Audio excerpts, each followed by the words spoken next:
बनारस की आवाज news channel like subscribe share जरूर करें। अस्सलाम वालेकुम, मेरा नाम है मकबूल अहमद और आप देखना शुरू कर चुके हैं बनारस की आवाज़ न्यूज़ चैनल।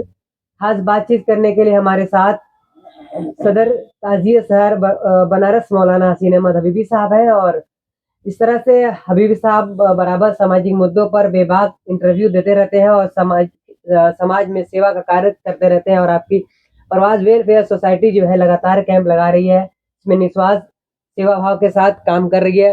लेकिन इस बीच जिस तरह से एसआईआर का फॉर्म भरा गया, काफी संख्या में जो है कि लोगों के पास नोटिस आ रही है।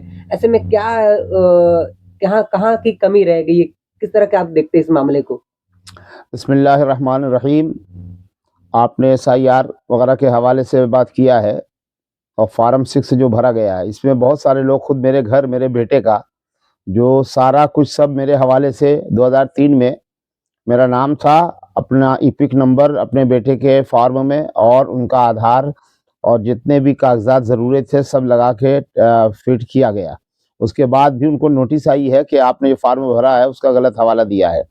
बीएलओ से पूछने पर बीएलओ ने कहा कि भाई हम लोग जान रहे हैं कि ये जो नोटिस आ रही है ये गलत आ रही है, लेकिन हम क्या कर सकते हैं, हमारी वहाँ रसाई नहीं है, पहुँच नहीं है, इसलिए आप दोबारा ये फार्म 8 फिर से भरिए। तो इस तरह 100, 200, 500, 1000 नहीं, बड़ी तादाद में इस तरह की जो घपलेबाजी हो रही है और 420 हो रही है। ये सिर्फ इसलिए है, हम एतराज़ करने के ज़्यादा हामी नहीं है कि फ़लाँ की गलती फ़लाँ की गलती। इसमें सबसे ज़्यादा गलती हम लोग की अपनी खुद की है और सिर्फ एसआईआर और ये फार्म भरे जाने के ही हवाले से नहीं, बल्कि हम अपने हर काम में, हम अपने तमाम तर उमूर में गाफिल हो चुके हैं। हमने रस्मी तौर पर नमाज पंजगाना की पाबंदी की है, रस्मी तौर पर हम जुमा कर रहे हैं, पढ़ रहे हैं, रस्मी तौर पर हम जलसा कर रहे हैं, दस्तार फजीलत का जलसा कर रहे हैं, हज़ारों हज़ार लोगों को जमा करके और बड़ी तादाद में बेमसलब जिसका कोई हमारा मकसद नहीं हासिल होता, ऐसे कामों में हम लाखों लाख रुपए बर्बाद कर रहे हैं। लेकिन मकसद नमाज क्या है, हम ये बताने से कासिर हैं। मकसद जुमा क्या है, हमारी कौम इसके समझने से गाफिल है। शायद आप ये सोच रहे होंगे कि मैंने एसआईआर और फार्म 6 फार्म 8 के हवाले से इनसे पूछा कि नाम क्यों काटा जा रहा है और ये क्या क्या चीज़ बता रहे हैं। ये ऐसी बीमारी हम लोगों के अंदर पैदा हो गई है कि जब तक हम गाफिल रहेंगे तब तक फार्म 6 और फार्म 8 और एसआईआर ही नहीं, इतने मसाइल हमारे लिए खड़े होंगे और इतनी चार जानिब से ये अलगार होगी कि शायद उसका बचना मुश्किल होगा। इसलिए वक्त की ज़रूरत है कि आप चाहे जलसा दस्तार बंदी दस्तार फजीलत करने वाले हों, चाहे आप सियासी लीडर हों या आप किसी हिसाब से चौधरी हो, महतो हो, सरदार हो, मुखिया हो, कौम के नुमाइंदे हों, आपका हमारा सबका मुश्तरका फरीजा बनता है कि हमारी कौम तबाह बर्बाद हो रही है, मारी जा रही है, तोड़ी जा रही है, कूटी जा रही है, जिल्लत और रुसवाई का शिकार बन रही है और हम ऐसे कामों में उलझे हुए हैं जिसका न दुनिया का कोई हासिल हमें नजर आता है न आखिरत का। लिहाजा अल्लाह वास्ते आप बेदार होइए, कौम मिल्लत समाज के लिए जो जितना बड़ा जिम्मेदार है उस हिसाब से कोशिश करे और कौम मिल्लत को गड्ढे में गिरने से बचाने की कोशिश करे।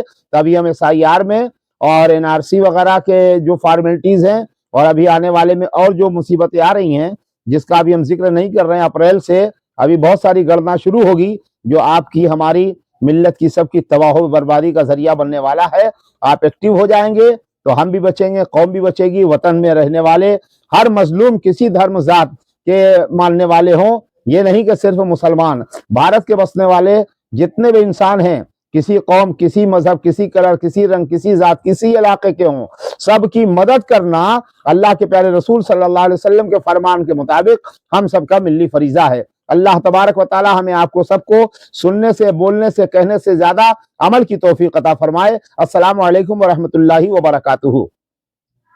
ऐसे में सदर साहब, अगला कदम क्या होना चाहिए? आप शहर के सदर हैं, काजी हैं, और अगला कदम क्या होना चाहिए? क्या चुनाव आयोग के उच्च अधिकारियों से मिलना चाहिए? तो क्या कदम होना चाहिए इसमें? हमने इसका जवाब दे दिया, फिर आपने सवाल कर लिया। आप चुनाव आयोग के उच्च अधिकारी से मिल लें, आप डीएम से मिल लें, आप मुख्यमंत्री से मिल लें, आप प्रधानमंत्री राष्ट्रपति से मिल लें, आप किसी से मिलें, बस आप मिलने ही वाले बचे हैं। आपकी हैसियत औकात मिलने से ज्यादा कुछ बची नहीं है। मेरी दावत है कि आप मिलने से ज्यादा मिलाने वाले बनिए। खुद आपसे लोग मिले, आप अपनी खोई हुई ताकत वापस लाने की कोशिश कीजिए और अपना वजूद बताइए कि आपका वजूद संविधान कॉन्स्टिट्यूशन ऑफ इंडिया के तहत क्या है। आप हाथ फैलाना बंद करिए और खुद लोगों को भीख देना सीखिए।